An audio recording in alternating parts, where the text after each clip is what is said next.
जय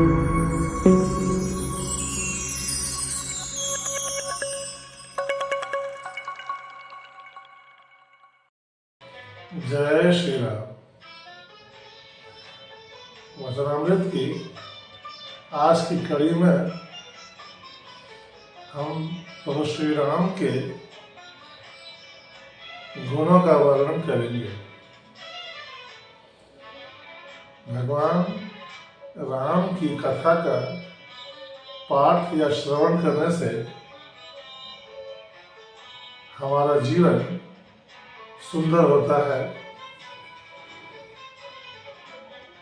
कई समस्याओं से हमें मुक्ति मिलती है और जीवन जीने का एक नया मार्गदर्शन मिलता है। रामायण की कथा श्रोताओं और वक्ताओं के बीच के वार्तालाप का एक स्वरूप है। इसमें माता पार्वती भगवान शिव शंकर से, भरद्वाज ऋषि या याज्ञवल्क्य मुनि से और गरुड़ जी काकभूषुंडी जी से राम कथा का श्रवण करते हैं।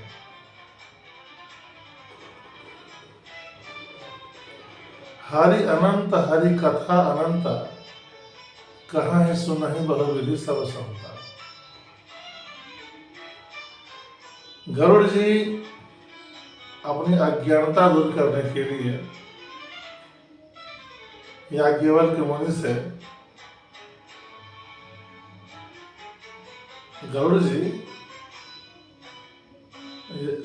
काकभूषुंडी जी से कथा का श्रवण करते हैं। भरद्वाज ऋषि लोक कल्याण के लिए याज्ञवल्क्य मुनि से कथा का श्रवण करते हैं, किंतु माता पार्वती जो स्वयं जगत जननी परम्बा आदि शक्ति सर्वज्ञा सर्वस्वरूपा है, वो सब कुछ जानते हुए भी राम की कथा का श्रवण करने को उत्सुक है। इसका अर्थ है कि यह राम कथा भगवान भोले भंडारी के मुखारविंद से निकलने के पश्चात संपूर्ण जगत के लिए अत्यंत कल्याणकारी हो गया है। कई प्रकार के कथा प्रसंग हैं इसमें। भगवान की बाल लीला है, धनुष यज्ञ है, केवट संवाद है,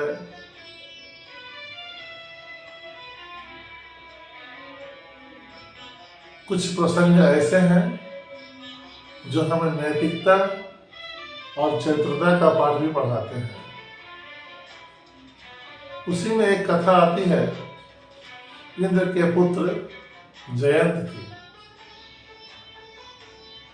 जिसमें भगवान श्री राम को एक साधारण मानव समझने की भूल की थी और माता सीता को एक साधारण स्त्री समझा था, और माता के रूप और सौंदर्य पर आकर्षित होकर कौवे का रूप लेकर माता के चरणों पर प्रहार किया था। इससे भगवान श्री राम कुपित हुए।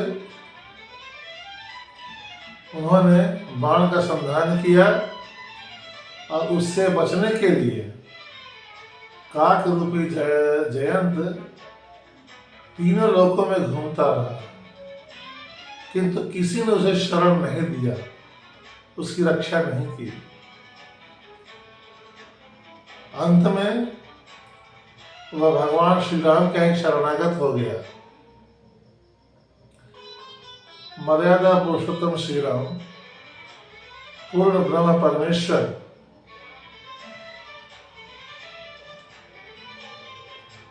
दयालु, कृपालु, इतने बड़े अपराध को उन्होंने हंसकर क्षमा कर दिया। ऐसे महान प्रभु श्री राम की कीर्ति का गुणगान कौन नहीं करेगा। यहाँ श्रोता और वक्ता के बीच एक गहरा संबंध दिखता है।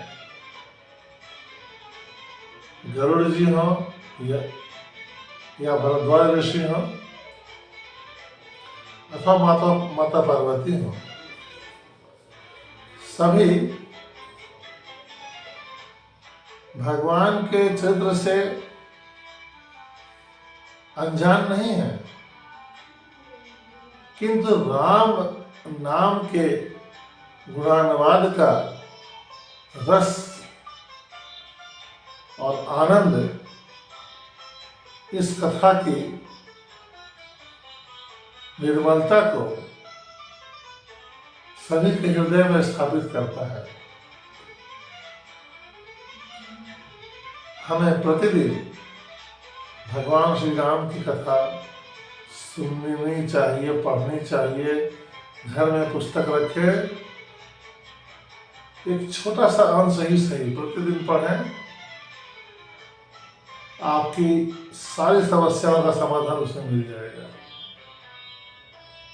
प्रतिदिन पाठ करें, मनन करें, चिंतन करें, ध्यान करें। यह मुक्ति और आनंद का द्वार है। किसी बंधन में है, किसी प्रकार की चिंता में है, दुख में है, तो बंधन से छुटकारा मिलेगा और आनंद की प्राप्ति होगी। किंतु शर्त है कि पाठक या श्रोता को अभिमान रहित होकर पूर्ण समर्पण और भक्ति के साथ भगवान की कथा सुननी होगी, तभी इसका संपूर्ण फल होगा। जब तक भगवान के प्रति असीम श्रद्धा और जिज्ञासा नहीं होगी, इसका फल नहीं होगा। स्वयं भगवान भोलेनाथ माता पार्वती के पूछने पर कहते हैं कि जथा अनंत राम भगवान तथा कथा कीरत गुण गाना। भगवान का स्वरूप और उनका गुणानुवाद तो अनंत है, फिर भी उनकी कीर्ति या गुणगान मैं करता हूं। माता पार्वती की राम कथा के प्रति जो श्रद्धा है, जो प्रेम है, जो प्रीति है, उस पर कहते हैं शिव जी, तन मन प्रीति देखी अधिकाई, तब मैं रघुपति कथा सुनाई। तब मन प्रीति देखी अधिकाई, तुम्हारे मन में अत्यधिक प्रेम देखकर मैं रघुपति की कथा, भगवान श्री राम की कथा तुम्हें सुनाता हूं। यह भी कहा, तदपि जथा श्रुति जसिमति मोरी, कहीं हो देखी प्रीति अति तोरी। आपकी जो प्रीति है, कथा के प्रति अत्यधिक प्रेम है, भावातिरेक है, उसे समझकर मैं अपनी बुद्धि के अनुसार जैसा पहले से सुन रखा है वैसी कथा मैं कहता हूँ। जगत गुरु भगवान शिव शंकर जो ज्ञान के समुद्र हैं, सागर हैं, सारे संसार के गुरु हैं, वह भी राम कथा करने में अपने आप को असमर्थ समझते हैं। तो ऐसे भगवान श्री राम के चरित्र का गुणानुवाद करना अत्यधिक कल्याणकारी है। इसका श्रवण करें, मनन करें, भक्ति भाव रखें, जीवन सफल हो जाएगा। जय श्री राम।